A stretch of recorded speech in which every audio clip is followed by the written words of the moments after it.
بسم اللہ الرحمن الرحیم نحمدہ ونصلی علی رسولہ الکریم اما بعد فاعوذ باللہ من الشیطان الرجیم بسم اللہ الرحمن الرحیم الذین یحملون العرش من حولہ یسبحون بحمد ربہم ویؤمنون بہ ویستغفرون للذین آمنوا ربنا وسعت كل شیء رحمة وعلما فاغفر للذین تابوا واتبعوا سبیلک وقہم عذاب الجحیم الی آخر الآیات۔ وقال تعالى فهل عصيتم إن توليتم أن تفسدوا في الأرض وتقطعوا أرحامكم أولئك الذين لعنهم الله فأصمهم وأعمى أبصارهم صدق الله مولانا العلي العظيم۔ وقال رسول الله صلى الله عليه وسلم إن الملائكة تصلي على أحدكم ما دام في مجلسه تقول اللهم اغفر له اللهم ارحمه ما لم يحدث وفي رواية ما لم يؤذي صدق رسول اللہ صلی اللہ علیہ وسلم۔ محترم حضرات، برادران اسلام، ہماری پردہ نشین مائیں اور بہنیں، سب سے پہلے تو ایک گوشہ یہ واضح ہو جائے کہ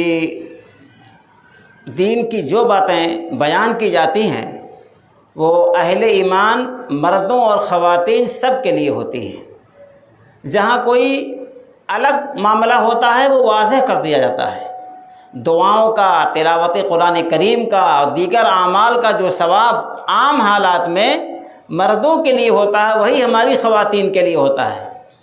مولانا نے ابھی جو بتایا کہ آپ ووٹ دینے کو اور ایک انصاف پر مبنی، انصاف والی سیاست کو عبادت سمجھیے، کار ثواب سمجھیے، ایک نیکی سمجھیے، ملک کی، وطن کی، قوم کی خدمت سمجھیے، تو اس میں بھی ثواب کی نیت کر لی جائے تو دونوں کو ثواب انشاءاللہ یکساں ملے گا، بلکہ شاید ان کو زیادہ ملے، اس لیے کہ ان کو باہر نکلنے کا مزاج نہیں ہے، باہر کے جھمیلوں سے ان کو واسطہ کم ہے، تو طبیعت کے خلاف اور اپنی چاہت کے خلاف، منشا کے خلاف، جو اللہ کے لیے، اللہ کے بندوں کے لیے اور اللہ کے ملک میں، اللہ کی سرزمین میں انصاف کی بالادستی کے لیے جو قدم اٹھے گا انشاءاللہ ان کو ہم سے زیادہ ثواب ملے گا، ان کو کیا، ہم سے زیادہ انشاءاللہ ثواب ملے گا۔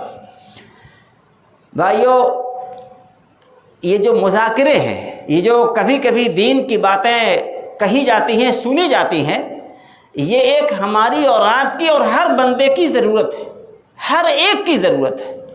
قرآن کریم میں اللہ رب العزت نے ہمیں جو بہت ہی پیاری دعا سکھائی ہے، ساری دعائیں بہت پیاری ہیں، سب اپنے اپنے موقع کے لیے بہت اہم ہیں۔ ربنا لا تزغ قلوبنا بعد اذ ہدیتنا وہب لنا من لدنک رحمہ انک انت الوہاب۔ اے ہمارے پروردگار، آپ ہمارے پالنہار ہیں، آپ ہم پر مہربان ہیں، آپ نے ہدایت دی ہے، صحیح راستہ دکھا دیا ہے، اچھی منزل کا سراغ لگا دیا ہے، اب ہم کو بھٹکنے نہ دیجیے۔ کیوں؟ چاروں طرف بہکنے کے، گمراہی کے جال پھیلے ہوئے ہیں، گمراہی کے اور فساد کے، بگاڑ کے ہر طرف جال پھیلے ہوئے ہیں۔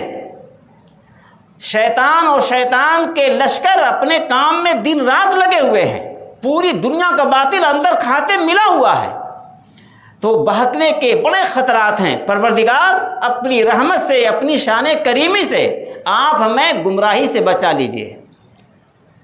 بعد وہب لنا من لدنک رحمہ، اور اپنی خاص رحمت ہمیں عطا فرمائیے، اپنی رحمت کی چادر تان دیجئے۔ ابھی حافظ جی نے بہت اچھا شعر پڑھا تھا نا کہ حالات تو بہت خراب ہے، لیکن جناب رحمت للعالمین، شفیع المذنبین، رحمت للعالمین جناب محمد رسول اللہ صلی اللہ علیہ وسلم کی نبوت کا اور آپ کی رحمت کا سایہ ہمارے اوپر ہے۔ بس ہمارا کام یہ ہے کہ آپ کی پیروی کرتے ہوئے آپ کے دامن سے جڑے رہیں، آپ کی پیروی، آپ کا اتباع کر کے آپ کے دامن سے جڑے رہیں گے تو انشاءاللہ آپ کی رحمت کا سایہ نصیب ہوگا، اور پھر آپ کی رحمت کا سایہ جب ملے گا تو انشاءاللہ بیڑا پار ہو کے رہے گا، بیڑا پار ہو کے رہے گا۔ تو یہ ہر انسان موت سے پہلے گمراہی کے خطرے میں ہے، اس خطرے سے بچا رہے۔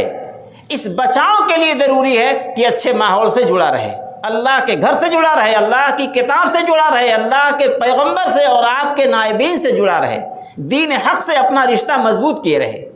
ابھی کل کی بات بتا رہا ہوں آپ کو، کچھ کتابی باتیں ہوتی ہیں وہ اتنا ہمارے ذہن کو اپیل نہیں کرتی. کل میرا بچہ مولانا حسان کی دکان پہ رہتا ہے, پورا مولوی ہے ماشاءاللہ, اسی کی عمر کا ایک لڑکا اپنے علاقے کا ہے اور بہت اونچے خاندان کا ہے, جن کے باپ دادا کا پورے علاقے میں نام چلتا تھا. وہ کہنے لگا کہ لگتا ہے وہ ملحد ہو گیا, یعنی جیسے دین سے بالکل بے تعلق ہو رہا ہے. اللہ کی ذات میں اسے نعوذ باللہ شک ہے, اللہ کی کتاب کے کلام الہی ہونے میں شک ہے. جو اعمال خیر ہم کرتے ہیں یا اللہ کے وہاں, کیا ان کا کوئی اندراج ہے, کیا ان کا کوئی اجر و ثواب ہے, کیا ان کا کوئی نتیجہ اور ہم کو اس کا حاصل ملنے والا ہے, اس پر اسے اشکال ہے. تو بہت بے چینی سے مجھ سے کہنے لگا کہ کبھی بڑی فرصت سے بیٹھ کر کے بہت اطمینان سے اس سے بات کرنے کی ضرورت ہے, بہت بات کرنے کی ضرورت ہے. کہیں کسی گمراہ کے ہاتھ چڑھ گیا وہ, اور اس نے اسے خود ہمارے عقیدوں کے بارے میں, اللہ کے وجود کے بارے میں, اسلام کی حقانیت کے بارے میں, اعمال صالحہ کے اجر و ثواب کے بارے میں, کتاب اللہ کے کلام الہی ہونے کے بارے میں شک میں پیدا کر دیا. اس پر مجھے یہ آیت کریمہ یاد آئی جو ہمیں اللہ کے کرم سے ہزاروں بار یہ دعا مانگنے کا شرف ملا ہوگا, اور ہم بار بار یہ دعا مانگیں. ہماری ماں بہنیں بھی سنیں, بچوں کو یاد کرا دیں. یہ دعا آج کے زمانے میں پہلے سے زیادہ مانگی جائے. ربنا لا تزغ قلوبنا بعد اذ ہدیتنا وہب لنا من لدنک رحمۃ. پروردگار گمراہی کے اسباب پھیلے ہوئے ہیں, ان گمراہی کے اسباب سے, گمراہی کی موجوں سے, گمراہی کے تھپیڑوں سے ہمیں بچا لیجئے. ہمارے بچوں کو بچا لیجئے, ہماری نسلوں کو بچا لیجئے, ہماری بیٹیوں کو, بہوؤں کو بچا لیجئے. وہب لنا من لدنک رحمۃ, اور اپنی خاص رحمت کاملہ ہمیں عطا فرمائیے. بھائیو, اللہ کی رحمت برس رہی ہے, اللہ کی رحمت برس رہی ہے. ہر طرف سے جلوہ فگن ہے, ہر طرف سے اپنے گھیرے میں لیے ہوئے ہے. ہم مسجد میں آتے ہیں, مسجد میں بیٹھتے ہیں, نماز میں کھڑے ہوتے ہیں, نماز کی صفیں درست کرتے ہیں. یہ اتنے بڑے اعمال ہیں, ہمیں ان کا کوئی صحیح اندازہ ہی نہیں ہے. اللہ کے حبیب امام الانبیاء سرور دو جہاں جناب محمد رسول اللہ صلی اللہ علیہ وسلم ارشاد فرماتے ہیں کہ تم میں سے کوئی انسان, کوئی مومن جب اپنے گھر سے چل کے آتا ہے تو مسجد آتے ہوئے ہر قدم پر اس کے درجات بلند ہوتے ہیں, اس کے گناہ معاف ہوتے ہیں, اس کے گناہ معاف ہوتے ہیں. اور جب اچھی طرح وضو کر کے وہ مسجد میں آ کے نماز کے انتظار میں بیٹھتا ہے تو ہوا فی صلاۃ ما کانت الصلاۃ تحبسہ, جب تک وہ نماز کے انتظار میں رہتا ہے نماز اسے روکے رہتی ہے. 10 منٹ پہلے آ گئے, 10 منٹ نماز کے لیے رکے ہیں, گویا نماز نے روک رکھا ہے. یہ مسلسل نماز کا ثواب ہمارے نام چالو ہے. ہماری ماں بہنیں بھی کبھی فرصت رہے تو وضو کر کے مصلی پہ بیٹھ جائیں, کچھ دیر اللہ اللہ کریں, پھر نماز پڑھیں. تو جب تک وہ نماز کے ارادے سے مصلی پر بیٹھی رہیں گے انشاءاللہ یہی ثواب ان کو ملے گا. تو جب تک نماز کے انتظار میں نمازی بیٹھا ہوا ہے, اللہ کے ہاں نماز کا ثواب جاری ہے. اور اتنا ہی نہیں, اللہ کی طرف سے پذیرائی کا, اللہ کی طرف سے مہربانی کا, قدردانی کا عالم یہ ہے, اللہ کے معصوم فرشتے, مقرب فرشتے نمازی کو دعا دیتے ہیں. ہم کو اور آپ کو پڑوسی نہیں پسند کرتا, پٹیدار نہیں پسند کرتے, بہت سے دوست احباب نہیں پسند کرتے, لیکن اللہ کے نورانی اور پاکیزہ بے گناہ معصوم فرشتے دعائیں دیتے ہیں. اللہم اغفر لہ, اللہم ارحمہ, اللہم تب علیہ. یا اللہ ان پر رحم فرمائیے, ان کی توبہ قبول کیجئے, ان کی مغفرت فرمائیے, ان کی مغفرت فرمائیے. یہ تو بھائیوں جو مسجد میں آ کے بیٹھے ہیں ان کے لیے اللہ کے فرشتے دعائیں کرتے ہیں. ہماری ماں بہنیں اس یقین کے ساتھ اپنے بچوں کو گھر مسجد میں بھیجیں, اپنے گھر والوں کو یاد دلائیں کہ اذان ہو گئی, تیاری کر لیجئے, جائیے اذان ہو گئی, 8:45 کی جماعت ہے, 40 ہو گیا. تحریک کریں, تیار کریں, ذہن سازی کریں. ذہن سازی کرنے کی وجہ سے, آمادہ کرنے کی وجہ سے انشاءاللہ ثواب میں وہ بھی شریک ہوں گی, انشاءاللہ ثواب میں وہ بھی شریک ہوں گی. تو اللہ کے حبیب فرماتے ہیں کہ جب وہ آ کے بیٹھتے ہیں تو فرشتے ان کے لیے دعا کرتے ہیں, فرشتے ان کے لیے دعا کرتے ہیں. اور حدیث پاک میں اللہ کے حبیب فرماتے ہیں ان اللہ ملائکتہ یصلون علی اہل الصف الاول، اور کہیں علی اہل الصفوف الاول، اللہ اور اس کے فرشتے، اللہ اور اس کے فرشتے یہ پہلی صف والوں پر، جو لوگ پہلی صف میں شریک ہوتے ہیں، فرشتے تو دعا کرتے ہیں اور اللہ ان پر اپنی خاص رحمت نازل فرماتے ہیں۔ اللہ پہلی صف والوں کی تعریف فرماتے ہیں۔ اگر علاقے کا کوئی رئیس آدمی، ہمارا استاد، ہمارا بزرگ اور دارالعلوم دیوبند کے محتمم صاحب، مفتی اعظم صاحب ہماری تعریف کر دیں تو خوشی ہوتی ہے نا بھائی؟ ہمارے بچے نے تراویح پڑھائی بمبئی میں اور پورے علاقے میں چرچا ہوا، گھر والوں کو سن کے خوشی ہوتی ہے۔ انسانوں کی تعریف سے خوشی ہوتی ہے۔ جو لوگ پہلی صف میں شریک ہوتے ہیں اللہ ان کی تعریف کرتے ہیں، اللہ کے فرشتے ان کے لیے دعائیں رحمت کرتے ہیں۔ بھائیو، یہ اللہ کی قدردانی ہے کہ نہیں؟ اس یقین کے ساتھ، اس تصور کے ساتھ، اس لطف کے ساتھ مسجد میں آئیے کہ ہم جو جا رہے ہیں ابھی ہمارے ہاتھ میں کوئی چیک تو نہیں آ رہا ہے، ہمارے کھاتے میں کچھ ٹرانسفر نہیں کیا جا رہا ہے، لیکن اللہ کی نگاہ میں ہمارا درجہ بڑھ رہا ہے، اللہ کی نگاہ میں ہماری قدر بڑھ رہی ہے، ہماری قدر بڑھ رہی ہے۔ اللہ تعالیٰ ہماری تعریف فرماتے ہیں۔ اللہ جس کی تعریف کریں اس کو ماں سوا کی تعریف کی کوئی ضرورت نہیں ہے۔ ماں سوا کی تعریف سے کیا ہے؟ وہ بے نیاز ہے۔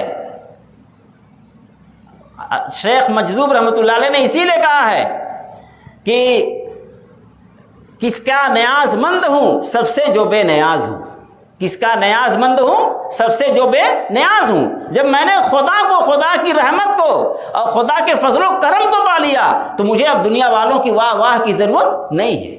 اس لیے بھائیو، اللہ نے جو ہمیں یہ مسجد کی نعمت عطا فرمائی ہے، نماز اور جماعت کی نعمت عطا فرمائی ہے، پہلی صف میں شریک ہو کر اللہ کی تعریف، اللہ کی مدح و ثنا اور اللہ کے معصوم فرشتوں کی دعائیں ہم حاصل کر لیں۔ ابھی اللہ نے ہم کو بہترین موقع عطا فرمایا، کریں گے انشاءاللہ۔ اپنے آپ کو بھی تیار کریں، اہل و عیال کو تیار کریں، اپنی نسلوں کو تیار کریں، اپنے سماج کو تیار کریں کہ دیکھو بھائی اللہ کی رحمت کے دروازے کھلے ہوئے ہیں۔ فرماتے ہیں کہ یہ جو ہم صف بندی کرتے ہیں، جب صف بندی کرتے ہیں تو جو صف میں کہیں جگہ خالی ہے، فرجہ کہتے ہیں عربی میں، جو فرجہ، جو خالی جگہ ہے، جو تھوڑا موڑا فاصلہ رہ جاتا ہے، اہتمام سے جو لوگ اسے بھر دیتے ہیں، چونکہ شیطان کا راستہ بند ہوتا ہے۔ اللہ کے حبیب امام الانبیاء جناب محمد رسول اللہ صلی اللہ علیہ وسلم فرمایا لَتُسَوُّنَّ صُفُوفَكُمْ او لَيُخَالِفَنَّ اللَّهُ بَيْنَ قُلُوبِكُمْ، صفیں سیدھی کر لو ورنہ شیطان بیچ میں گڑبڑ کرے گا، دلوں میں بیر ڈال دے گا۔ لہذا جب ہم صفیں سیدھی کرتے ہیں تو شیطان کو واپس بھیج دیتے ہیں، اور صفیں اگر ہم ٹھیک نہیں کرتے، صفیں سیدھی نہیں کرتے، صفوں کا اہتمام نہیں کرتے تو شیطان کو موقع ملتا ہے اور دلوں میں فساد ڈالتا ہے، اور اللہ تعالیٰ دلوں میں عداوت ڈال دیتے ہیں۔ لہذا حدیث پاک میں آیا کہ بہترین قدم جو انسان چلتا ہے، بہترین قدم جو اٹھاتا ہے، وہ قدم ہے جو صف کی درستگی کے لیے اٹھاتا ہے۔ خان صاحبی میں ایک دم پنکھے کے نیچے آ کے رومال اور تولیہ رکھ دیے، ٹس سے بس نہیں ہوں گے اور لوگ آگے پیچھے ہوں، یہ ہماری تعلیم کے خلاف ہے، اللہ کے حبیب کی سنت کے خلاف ہے۔ آپ چاہتے ہیں کہ ہمارے بازو جھکے ہوئے ہوں، ہمارے کندھے نرم ہوں، اور ہم یہاں کوئی اپنا امتیاز، اپنی کوئی شان، اپنا کوئی مقام، اپنی کوئی فکس جگہ نہ رکھیں۔ جہاں موقع آئے وہاں ہم آگے پیچھے ہو لیں، کھسک لیں، ہم اپنے گرد گرد لوگوں کو نہ چلائیں، بلکہ جہاں جیسا موقع ہو آگے پیچھے ہو لیں، چھوٹے بن کے رہیں۔ یہاں جتنے چھوٹے بنیں گے اللہ اتنا اونچا بنائیں گے۔ تو میں عرض کر رہا تھا کہ اللہ کے حبیب نے کئی موقعوں پر یہ فرمایا کہ اللہ اور اللہ کے فرشتے رحمت کی، اللہ کے فرشتے تو دعا کرتے ہیں اور اللہ تعالیٰ رحمت نازل فرماتے ہیں۔ سحری کھاتا انسان ہو سکتا ہے جی نہ چاہے، لیکن اللہ نے فرما دیا، اللہ کے حبیب کی سنت ہے، جی چاہے نہ چاہے ہم سنت کی نیت سے کھا رہے ہیں، اپنی مرضی کے خلاف کھا رہے ہیں، اس لیے کھانے پر بھی اللہ تعالیٰ ثواب دیتے ہیں، اور ایسا ثواب کہ اللہ اور اللہ کے فرشتے دعائیں رحمت کرتے ہیں اور اللہ تعالیٰ تعریف فرماتے ہیں۔ فرمایا کہ اگر ایک انسان اپنے بھائی کے لیے غائبانہ دعا کرتا ہے، ہمارا کوئی بھائی بیمار ہے، پریشان حال ہے، کہیں کسی مسئلے میں اٹکا ہوا ہے، پھنسا ہوا ہے، ہمارے بھائی کہیں اذیت کے اندر مبتلا ہیں، دشمن کی یلغار کا شکار ہیں، ہم ان کے لیے دعائے خیر کرتے ہیں۔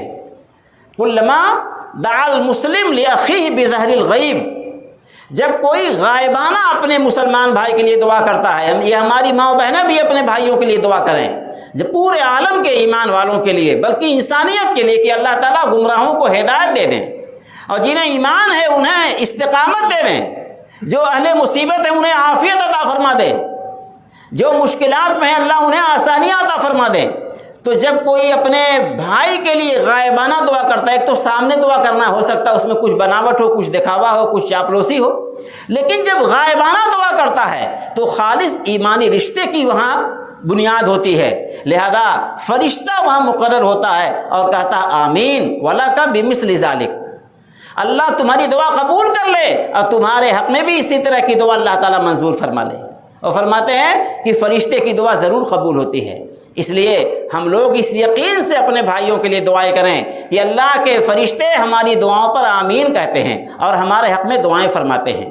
تو بھائیوں، میں نے آیت کریمہ پڑھی تھی، اللہ تعالیٰ ہماری قدر فرما رہے ہیں، ہماری عزت اور ہمارا اللہ کے وہاں کیا مقام ہے اللہ تعالیٰ اظہار فرماتے ہیں کہ اللہ تعالیٰ کے عرش کو اٹھانے والے جو فرشتے ہیں حاملین عرش، اور جو ان کے آس پاس کے اور مقرب فرشتے ہیں، یسبحون بحمد ربہم، چونکہ وہ اللہ کی عظمت کو، اللہ کے جلال کو، اللہ تعالیٰ کی شان کو وہ دیکھتے ہیں، تو ان کی غذا ہی کیا ہے؟ اللہ کی حمد و ثنا ہے، اللہ کی تسبیح ہے، تو وہ اپنے رب کی تسبیح بیان کرتے ہیں، اپنے رب کی حمد و ثنا کرتے ہیں۔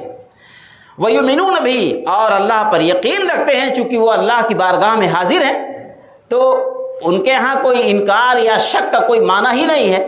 تو فرشتے اللہ کی حمد و ثنا کرتے ہیں اور اللہ پر کامل یقین رکھتے ہیں، اور ربنا اغفر لنا، اور فرشتے دعا کرتے ہیں کہ اے پروردگار، جو لوگ آپ کی طرف رجوع ہو رہے ہیں اور آپ کے راستے کی پیروی کرتے ہیں، وَيَسْتَغْفِرُونَ لِلَّذِينَ آمَنُوا، اے ہمارے پروردگار ایمان والوں کو بخش دیجئے۔ اللہ کے فرشتے ایمان والوں کے لیے بخشش کی دعائیں کرتے ہیں۔ علماء فرماتے ہیں کہ ایمان والوں کی اللہ کے وہاں کتنی قدر ہے کہ وہ زمین پر رہ کے گناہ کرتے ہیں اور عرش اعظم کے پاس اللہ کے معصوم و بے گناہ فرشتے ان کی بخشش کے لیے وہاں دعائیں کرتے ہیں۔ بھائیو سمجھ رہے ہیں میری بات کہ اللہ تعالیٰ کے وہاں ایمان والوں کی کتنی قدر ہے، ایمان والوں کا کتنا مقام ہے، ایمان والوں کی اللہ کے وہاں کتنی پذیرائی ہے کہ یہاں زمین پر ہم سے گناہ ہوتے ہیں، ہم سے غلطیاں ہوتی ہیں، ہم سے لغزشیں ہوتی ہیں، اور ان کی معافی کے لیے، صفائی کے لیے اللہ کے فرشتے اللہ کی بارگاہ میں ہمارے حق میں استغفار کرتے ہیں۔ لہذا بھائیو، جو مالک ہمارا اتنا کریم ہے، اتنا مہربان ہے، اس کی خوشی کے لیے ہمیں بھی اپنی جان لڑا دینی چاہیے، اپنی تمام ناجائز خواہشات کو کچل دینا چاہیے اور اپنے آپ کو تیار کرنا چاہیے کہ پروردگار ہمیں ایسے اعمال خیر کی توفیق عطا فرمائیے کہ آپ کی نافرمانی سے ہم محفوظ رہیں، اور ان اعمال صالحہ کی توفیق عطا فرمائیے کہ کل ہمارا نامہ اعمال نیکیوں سے بھرا ہوا ہو۔ تو بھائیو، یہ چند باتیں تو اس سلسلے میں ہوئی کہ اللہ تعالیٰ نے ہمارے لیے ایسے بہترین راستے کھولے ہیں کہ دیکھنے میں ہم اپنی نظر میں کوئی بظاہر بڑا عمل نہیں کر رہے ہیں، مسجد میں آ رہے ہیں، صف بندی کر رہے ہیں، نماز کا انتظار کر رہے ہیں، لیکن اللہ کے وہاں اللہ کے وہاں کتنی قبولیت ہے کہ اللہ کے فرشتے ان اعمال پر دعا فرماتے ہیں۔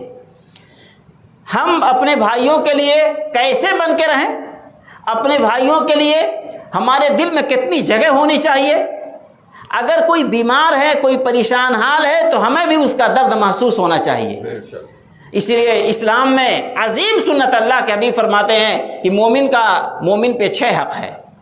اگر وہ انتقال کر جائے تو جنازے میں شریک ہو، بیمار پڑ جائے تو عیادت کرے، سلام کرے تو جواب دے، دعوت دے تو قبول کرے، تو اس میں جو عیادت ہے یہ ایک بڑا عظیم عمل ہے۔ عیادت کے معنی آتے ہیں ملاقات کرنا، خبرگیری کرنا، جا کے حال چال پوچھ لینا۔ کیا ہے؟ حدیث پاک میں اللہ کے حبیب ارشاد فرماتے ہیں کہ اگر کوئی اپنے بھائی کی عیادت صبح کو کرتا ہے تو شام تک 70,000 فرشتے اس کو دعا دیتے ہیں۔ شام تک 70,000 فرشتے دعا دیتے ہیں کہ بھائی تم اپنے بھائی کی خبرگیری کے لیے آئے ہو، تم نے اپنے ایمانی رشتے کا لحاظ کیا ہے، تم نے اپنے بھائی کی دلداری کی ہے، دل جوئی کی ہے۔ یہ اتنا اللہ کے وہاں عظیم عمل ہے کہ اللہ کے مقرب اور نورانی فرشتے 70,000 فرشتے صبح عیادت کرنے پر شام تک دعا دیتے ہیں، اور شام کو عیادت کرنے پر صبح تک دعا دیتے ہیں۔ بھائیو، ہم بہک رہے ہیں ٹہلنے کے لیے، ماحولی میں وقت گزارنے کے لیے ہمارے پاس بہت وقت ہے، لیکن پڑوسیوں کی خبر ہم نہیں لے پاتے، دور قریب کے رشتہ دار ان کی خبر نہیں لے پاتے۔ جہاں چل کے جانا مشکل ہے تو آپ فون کر سکتے ہیں۔ ہماری ماں بہنیں بھی اپنے نادار پڑوسیوں کا، کمزور پڑوسیوں کا، رشتہ داروں کا خیال کریں، انشاءاللہ یہ ثواب انہیں بھی حاصل ہوگا۔ تو بھائیو، میں چند باتیں یہ اس سلسلے کی بتا رہا تھا کہ ہم جن اعمال کو معمولی سمجھتے ہیں وہ معمولی نہیں، اتنے عظیم ہیں کہ ان کی وجہ سے ہمارا دنیا اور آخرت میں انشاءاللہ بڑا کام بننے والا ہے، اللہ کے وہاں بڑا مقام ملنے والا ہے۔ تو اس دعا کا خاص اہتمام کریں۔ ربنا لا تزغ قلوبنا، پروردگار ہمارے دلوں کو آپ ہدایت دے چکے ہیں، اب گمراہ ہونے سے بچا لیجئے اور اپنی خاص رحمت عطا فرمائیے۔ آپ بڑے عطا فرمانے والے ہیں۔ دوسری بات جو مولانا نے بتائی تھی اس کا تھوڑا سا حصہ ہم سے بھی سن لیجئے کہ ہم حقیقت یہ ہے کہ تھوڑا سا ایک زوال کے دور میں ہیں، ایک زوال کے دور سے گزر رہے ہیں، پستی کے دور سے گزر رہے ہیں۔ اللہ کے حبیب امام الانبیاء جناب محمد رسول اللہ صلی اللہ علیہ وسلم نے ارشاد فرمایا ہے کہ انبیاء بنی اسرائیل جتنے گزرے تھے سب اپنی قوم کے نبی بھی تھے اور حکمران بھی تھے، ان کے بادشاہ بھی تھے۔ کانت بنو اسرائیل تسوسهم الانبیاء کلما ہلک نبی خلفہ نبی، کہ انبیاء بنی اسرائیل جتنے تھے سب اپنی قوم کی نگہبانی کرتے تھے، اپنی قوم کے حکمران تھے، یعنی ان کے وہ بادشاہ بھی ہوتے تھے، ان کے وہ امیر بھی ہوتے تھے۔ جب ایک نبی کا انتقال ہوتا اللہ ان کی جگہ پہ دوسرے نبی کو بھیج دیتے تھے۔ آپ نے فرمایا وَإِنَّهُ لَا نَبِيَّ بَعْدِي، لیکن اب نظام تبدیل ہو جائے گا، نبوت کا سلسلہ مکمل ہو چکا ہے، اب اللہ کے حبیب کے بعد دنیا میں کسی اور نبی کی ضرورت نہیں ہے۔ کیوں؟ اس لیے کہ آپ کی شریعت مکمل ہے اور محفوظ ہے، صرف اس پر عمل کی ضرورت ہے۔ جیسے آج ہندوستان میں اب نئے دستور کی ضرورت نہیں ہے، اسی دستور پر صحیح ایمانداری سے عمل کی ضرورت ہے۔ اگر کوئی اس دستور کے خلاف بات کرتا ہے تو گویا کہ وہ ملک کے ساتھ بغاوت کرتا ہے، ملک کا وہ باغی ہے، وہ غدار ہے۔ کیوں؟ اس لیے کہ دستور مکمل ہے، کہیں کوئی جزوی ترمیم و پارلیمنٹ کے ذریعے ہو جائے، لیکن دستور کا انکار، دستور کی نفی، اس کا کسی کو حق نہیں ہے۔ تو فرمایا کہ دین اسلام مکمل ہو چکا ہے، اللہ کا پیغام حق مکمل ہو چکا ہے، قیامت تک اب کسی اور دین کی ضرورت نہیں ہے، صرف اس پر عمل کی اب ضرورت ہے، اس کی تبلیغ کی ضرورت ہے۔ اور اللہ کے حبیب کی امت اب آپ کی جانشین ہے، جو کام اللہ کے حبیب فرماتے تھے وہ آپ نے امت کے کندھوں پر ڈال دیا ہے کہ اب اس دین کی تعلیم اور اس کی تبلیغ اور اس کا مذاکرہ اور اس کا پرچار اور ایک دوسرے کو اس کی دعوت دیتے رہیں۔ یہ دین انشاءاللہ زندہ رہے گا، ترقی کرے گا اور قیامت تک محفوظ رہے گا، بلکہ دنیا ہی اسی دین کی بدولت باقی رہے گی۔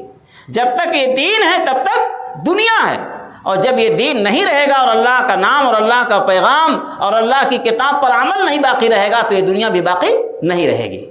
تو بھائیو، یہ اب نئے دین کی، نئے پیغمبر کی ضرورت نہیں ہے، قیامت تک محفوظ رہنے والا دین ہمارے پاس ہے، اور قیامت تک کے لیے اللہ کے حبیب پیغمبر بن کے آئے تھے۔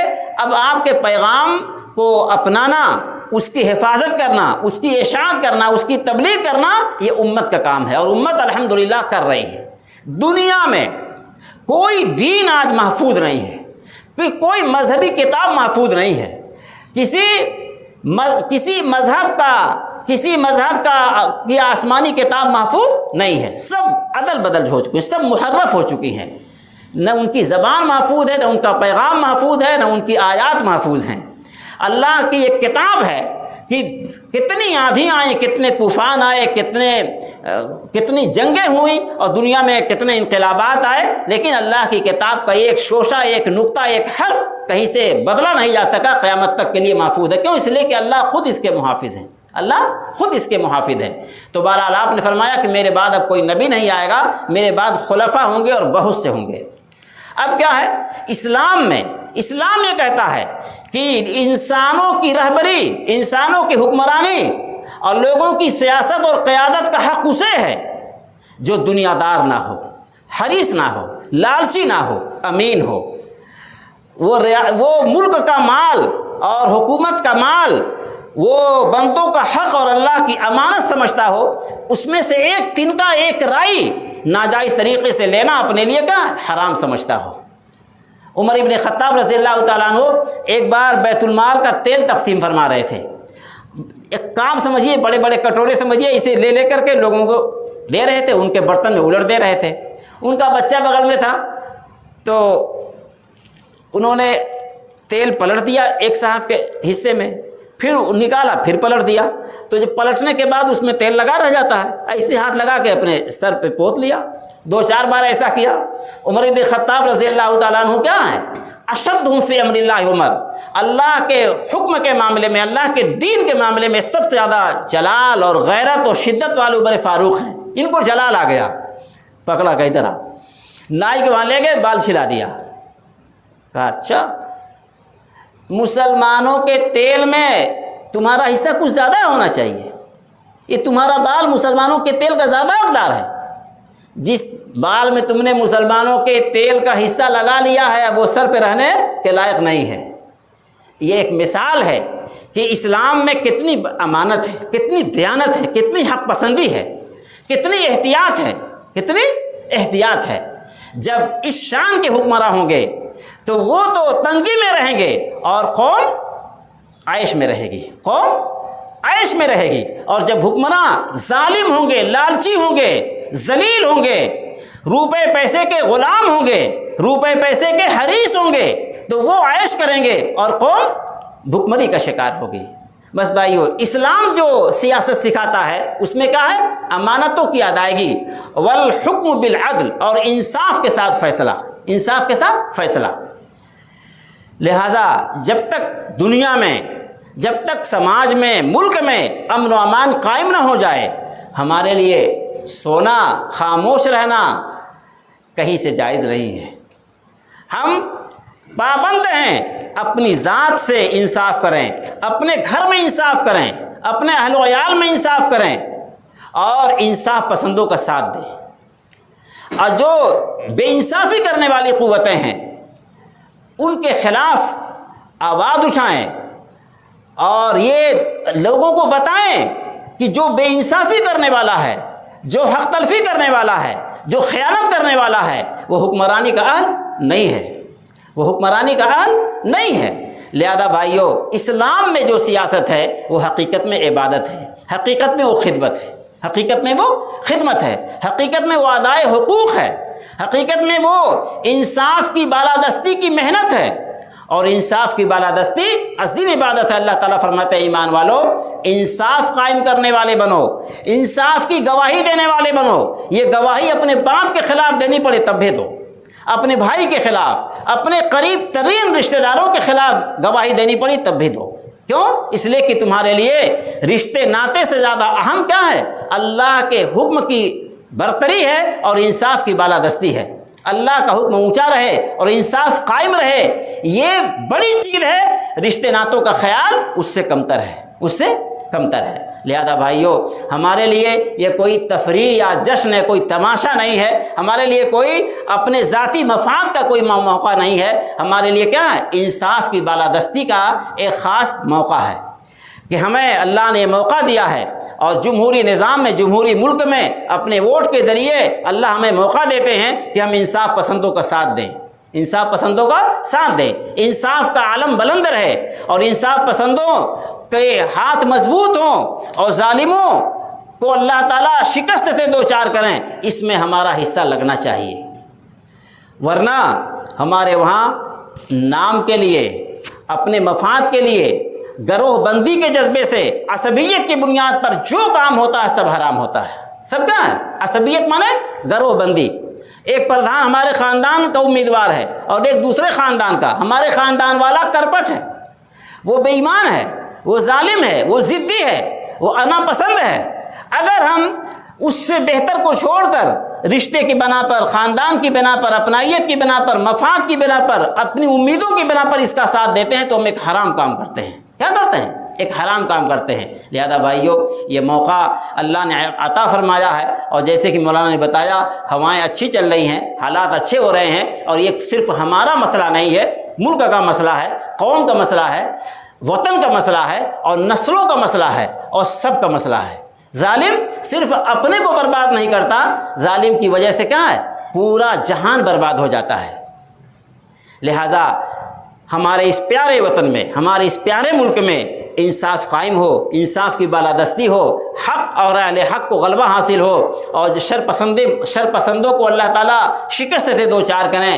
ہم اس کے لیے اپنے حصے کا کام انشاءاللہ کریں گے، باقی نتیجہ اللہ کے حوالے ہے۔ اللہ تعالیٰ ہمارے لیے، ملک کے لیے خیر کے فیصلے فرمائیں، اور ہماری نسلوں کو، ہماری پوری قوم کو پوری عزت کے ساتھ، پوری آزادی کے ساتھ اپنے دین پر، اپنے شریعت پر تمام خصوصیات کے ساتھ عمل کی آزادی نصیب ہو۔ ہماری مسجدیں آزاد ہوں، ہماری تعلیم آزاد ہو، ہماری تہذیب آزاد ہو، بس یہ ہمارا اصل نشانہ ہے، ہمارا اصل نشانہ ہے، اور اللہ نے چاہا تو یہ پورا ہوگا۔ وآخر دعوانا الحمدللہ رب العالمین۔